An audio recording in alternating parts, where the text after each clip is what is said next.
Good morning to the family of Western Avenue Baptist Church.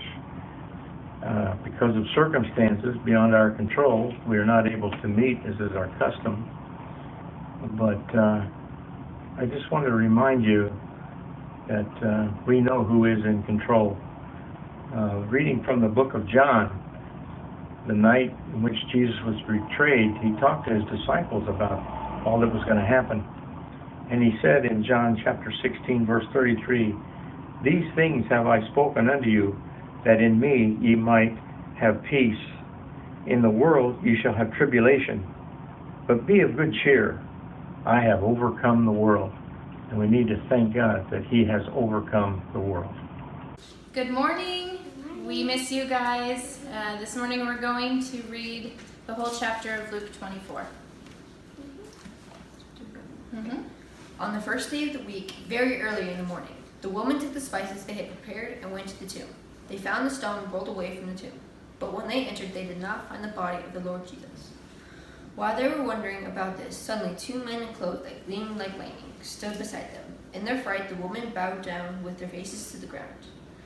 But the men said to them, "Why do you look for the living among the dead? He is not here, he has risen. Remember how he told you while he was still with you in Galilee. The Son of Man must be delivered over to the hands of sinners, be crucified, and on the third day be raised again." Then they remembered his words. When they came back from the tomb, they told all these things to the 11 and to all the others. It was Mary, Magdalene, Jonah, Mary, the mother of James, and the others with them, who told this to the apostles. But they did not believe the woman, because the words seemed to them like nonsense. Peter, however, got up and ran to the tomb. Bending over, he saw the stripes of linen lying by themselves, and he went away wondering to himself what had happened.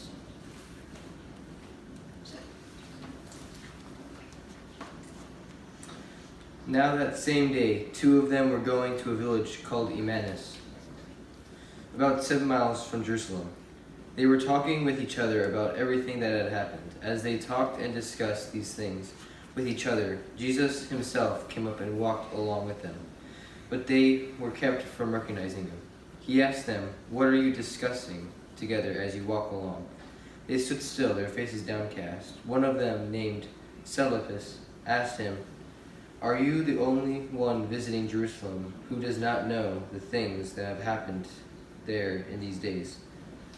"What things?" he asked. "About Jesus of Nazareth," they replied. "He was a prophet, powerful in word and deed before God and all the people. The chief priests and all our rulers handed him over to be sentenced to death, and they crucified him. But we had hoped that he was the only one, or the one who was going to redeem Israel. And what is more, it is the third day since all this took place. In addition, some of our women amazed us. They went to the tomb earlier this morning, but didn't find his body. They came and told us that they had seen a vision of angels who said he was alive. Then some of our companions went to the tomb and found it just as the woman had said, and they did not see Jesus."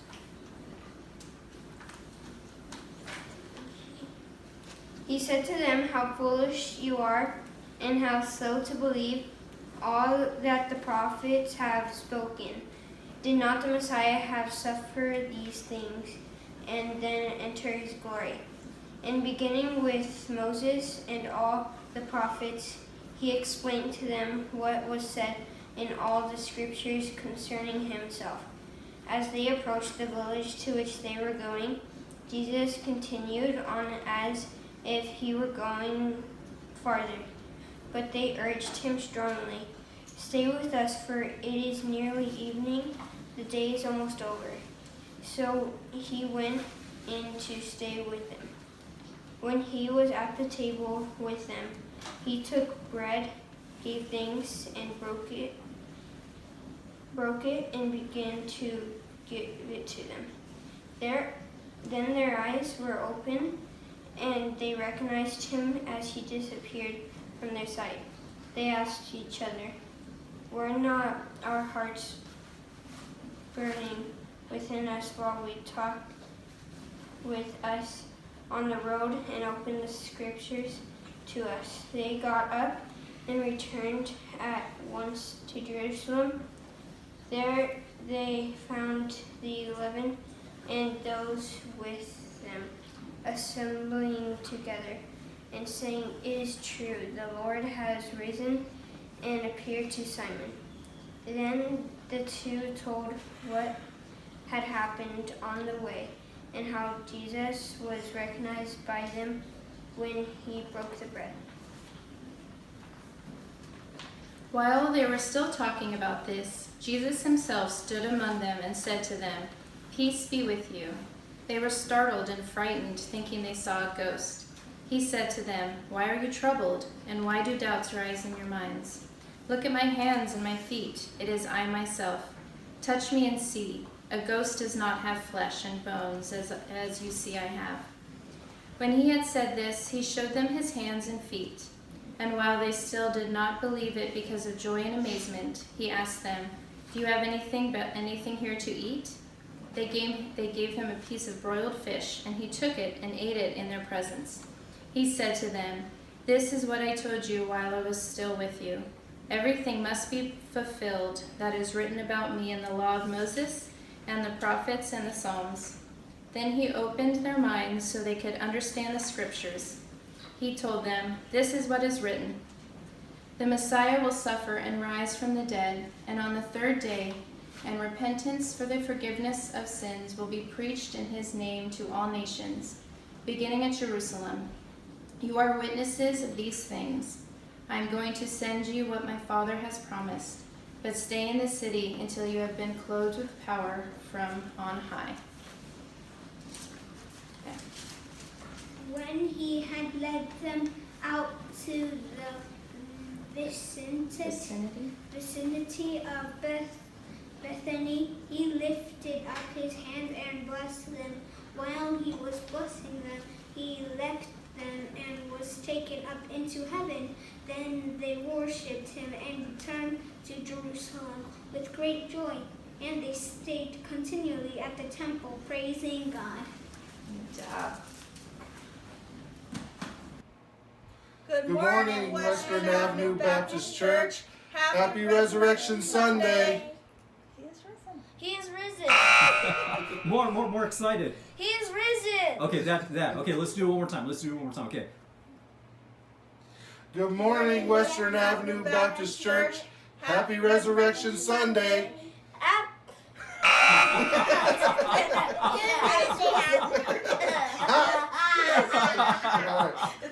That's okay. He is risen. Okay, let's do it again. Ready?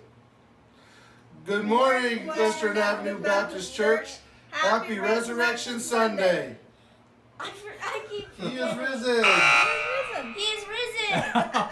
Okay, Wanna one try more it time. again? Okay. When I go like this, you're gonna raise up and say, "He He is risen." Okay, he is risen. Okay.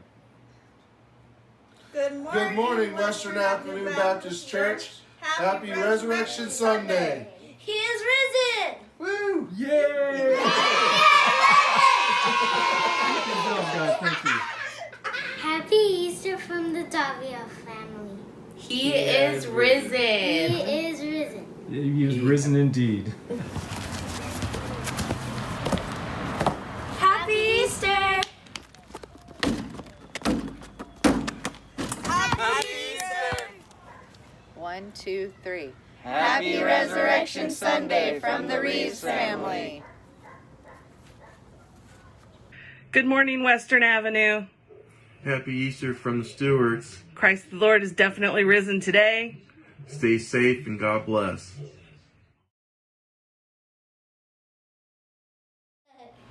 All right, I am here with the Teeters. Thank you very much for having me here. Hope you guys are doing well. Yes. Doing good, thank you. How have you been adapting to this challenge with COVID-19 and all the stay-at-home mandates? What's been the biggest adjustment for you guys as a family? Keeping the kids entertained. Yeah. Keeping the kids entertained. Not being for them. We don't want them leaving the house, so it's trying to find activities to keep them busy. And I want to leave the house. You don't want to leave the house, Alex? I want to leave the house. You want to? Where do you want to go, Alex? To the playground. To the playground. Yeah. You kind of That's miss school too, huh? I want to go to school too. What do you miss about school, Alex? Being with my friends, learning together. Yeah. Being with your friends, learning. What's your teacher? Who's your teacher? Miss Ballin. Awesome. She comes to our church. Oh yeah? Awesome. Well, good. Praise God. How do you? So, talk to me about your time at Western Avenue. You guys have a long legacy at Western Avenue, do you not? I mean, Yeah, my parents and I started there in I think 95 or 96, and then when me and Kendra started dating, then we started going together, and then we got married there, and now our kids all go there. So Our kids Since have all been 95. dedicated there. yeah, all kids, all 3 kids have been dedicated there since. Yeah, Teeter's family. When I was just out of high school, we started going to. so we're talking about close to 25 years actually. ago, It's yeah. 25 years. Yeah, and I had the chance to dedicate this one right here. Right.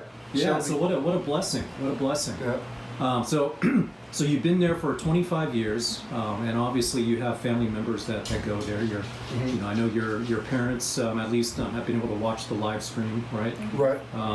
And Charla's there as part of the praise team. Yep. Correct. So what has the church meant to you guys in those 25 years?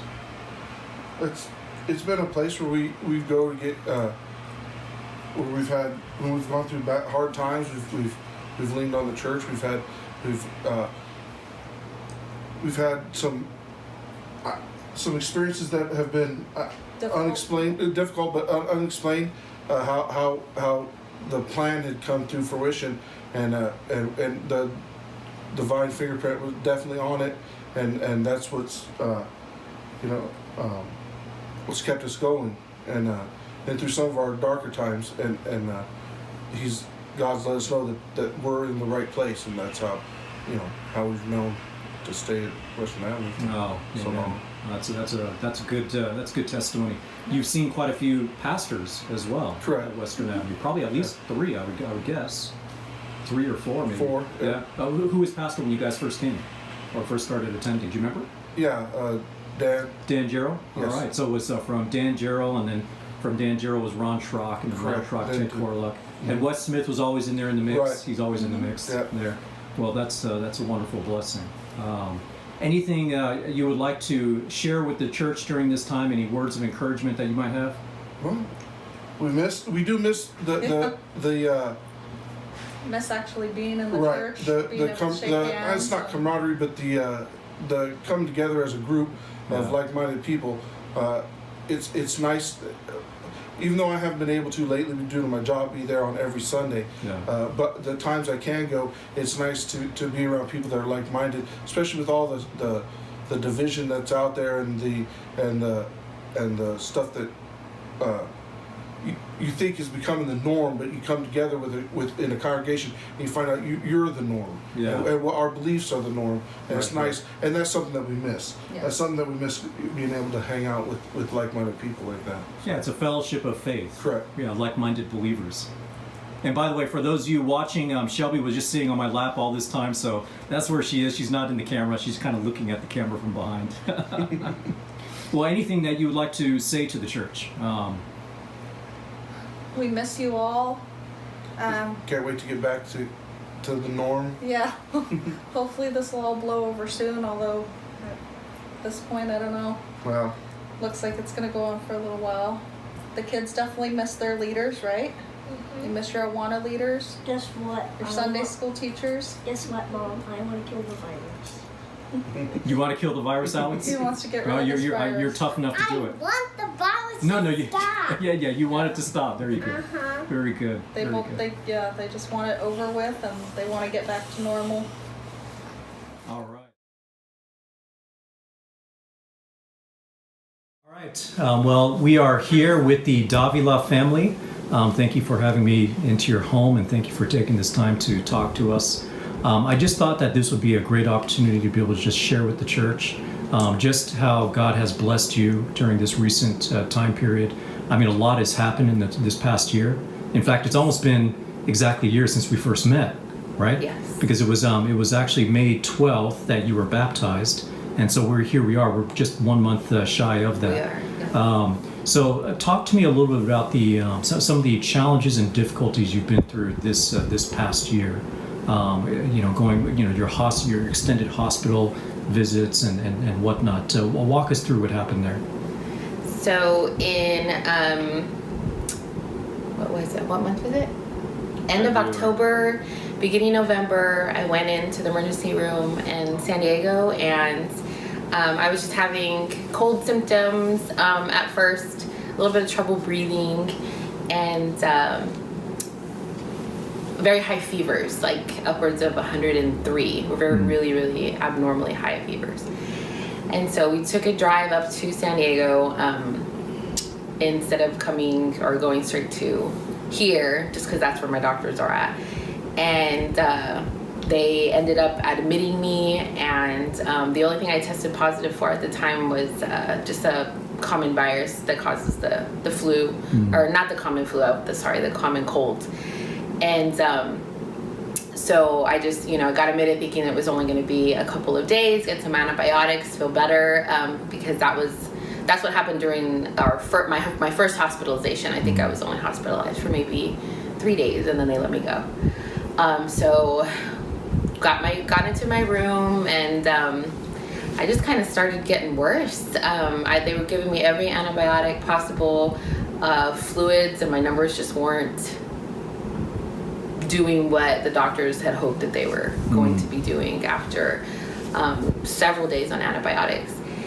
And I couldn't get up to go to the restroom without getting short of breath and setting off all of the alarms that I was, the machines that I was hooked up to.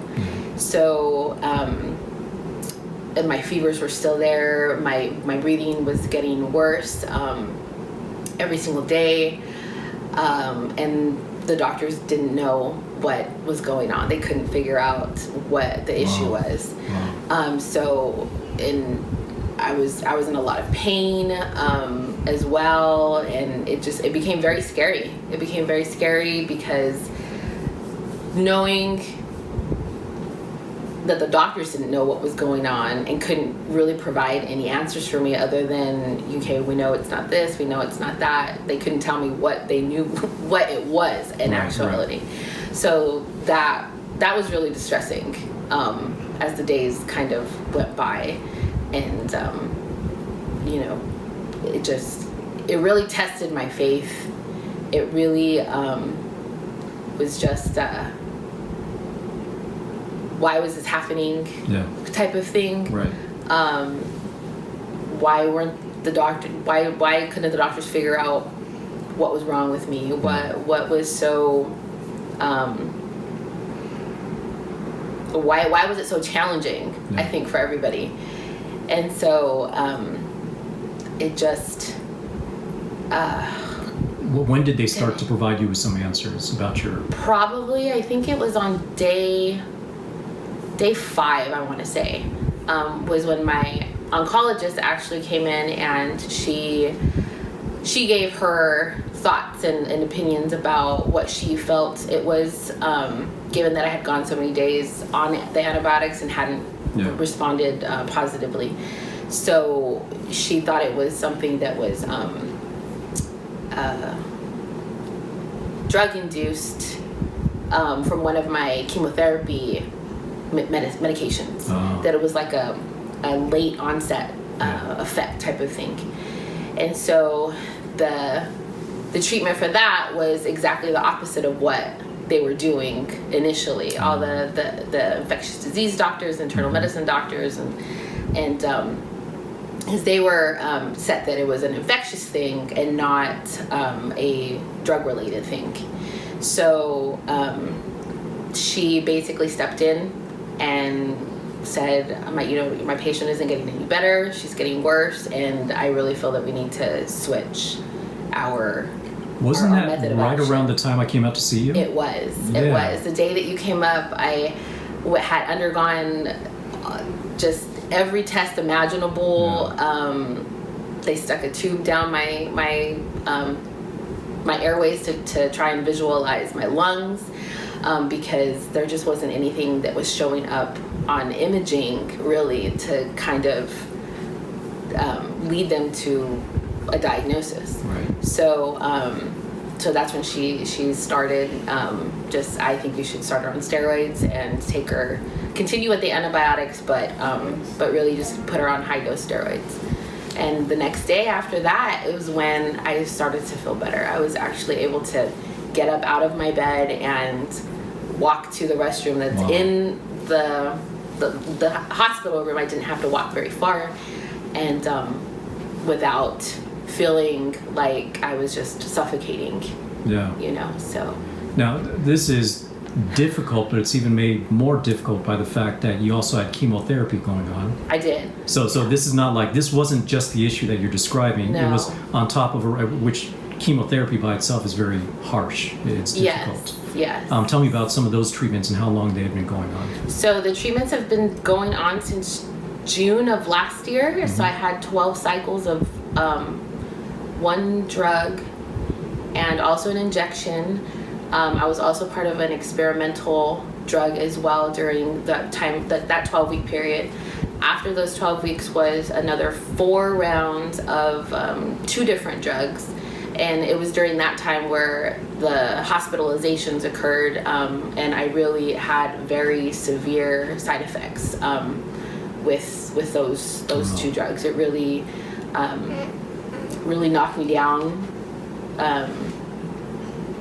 I was vomiting a lot and couldn't eat. I lost a lot of weight in a really short amount of period of time.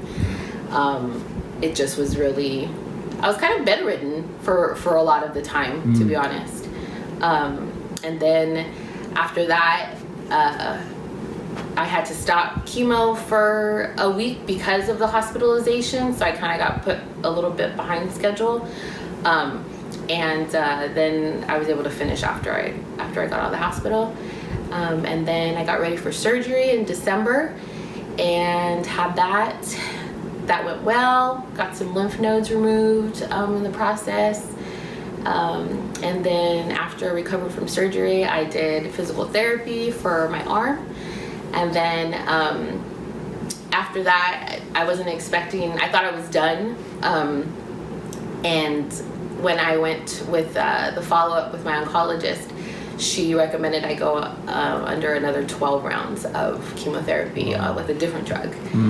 So that's the one that I will be finishing this week, hopefully, and meeting with her to figure out where we go from here and see what other kinds of things that she suggests for my case. And she was just really, I think, trying to hit me all with everything that she's got the first time around, so that there isn't a second time around. Right. So talk to me about your faith journey through this. I mean, spiritually, how would you describe what you were going through spiritually? What's going through your mind through all this, and what held you together? I mean, was there ever a temptation to say, okay, God doesn't love me, God has forsaken me, or what was going through your mind through all of this? In the beginning, to be quite honest, I was very angry. When I first got diagnosed, I guess the first thing that went to mind was what did I do to deserve this? Right. So I've got my kids, they're super young, I'm super young, and that lasted probably for about 3 weeks. I was very, very angry. I was very angry with God. Yeah. I was very sad, depressed, every negative emotion, I guess, that you could imagine I was feeling. It felt like all at once. It was very, very overwhelming. And I don't know, something just clicked in me after that. I don't feel like I would be in the place where I'm at if it wasn't for God. And my faith in Him, and my faith that I know that everything's going to be okay no matter what happens. That my family's going to be taken care of, my kids are going to be taken care of, it's going to all be fine. Amen. It's going to be all be fine. And I know He's got a plan, and I've accepted that He's got a plan. And if it's to help other people, and it has, it's helped me to help other people, find God. Mm. And if that's the way that he's got to use me, and I'm okay with it. I'm 100% okay with it. You had your husband as kind of your rock as well through this. Oh, absolutely. Yes. Yes. He's definitely been there with me every single step of the way. And I think he actually took some time off as well, didn't he? He's taken several days off to help me here when I've needed it, or to go and take me himself to the doctor's appointments. And you know, he's totally stepped up.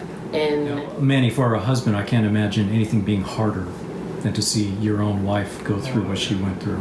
How did you sustain? I mean, what was going through your mind just to keep you kind of plugged in and doing everything you could? Honestly, it was her, because I had a really hard time when this first started. Yeah. Oh man, I was angry.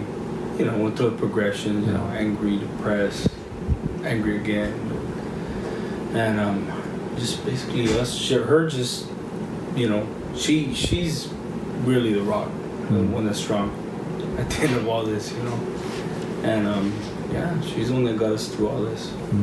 Any message you would like to share with the church at the end of all this? Just thank you so much for all your prayers, because I know I've got tons of people that have been praying for me and us since the very beginning, people that I don't even know super well, and people that have shared their experiences with me, other women in our church that have gone through the same exact thing. Just thank them so much.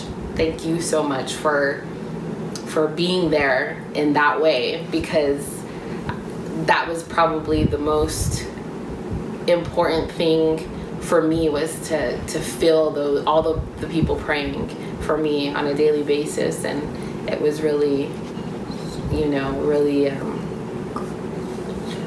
special, magical even. Yeah. Just to see that sense of community and family that I have within our church. Yeah. We want to give you a happy Easter greeting from Mel and Debbie. We're so thankful that Jesus has blessed us all so much, and we're looking forward to being able to return once again to our home church, and we know all of you are too. So we just pray that you'll have a blessed Easter with your family. God bless you. We're blessed that we have a great pastor. Amen. So let's just keep on doing what God calls us to do and keep our eyes fixed on Him. Amen. Amen. Happy Easter, church. We love you. Miss you. Greetings, church family, from the Ashurst COVID-19 quarantine compound. We wanted to wish you a happy Easter, and we wish we could all be there together tomorrow for Resurrection Sunday, but we'll all be together on the line, and we'll be able to watch the service tomorrow. We'll be together in spirit. I wanted to add one thing, and that was a popular hashtag right now is alone together. But those of us who know Christ, we're never alone. We always have Him with us and leading and guiding in all that we do. We're a protector and an overseer, and gives us wisdom and guidance in all that we do. So that we have someone we can lean on to get us through this time, and we'll all come out on the other side much stronger and better, and we look forward to seeing you again at church on a Sunday. Happy Easter. Happy Easter. Good morning, Western Avenue Baptist Church family and friends. On this glorious Resurrection Sunday, I'm David Wetchen. Thank you for joining with us and worshiping with us today. Hopefully this video finds you in good health and you're all doing well.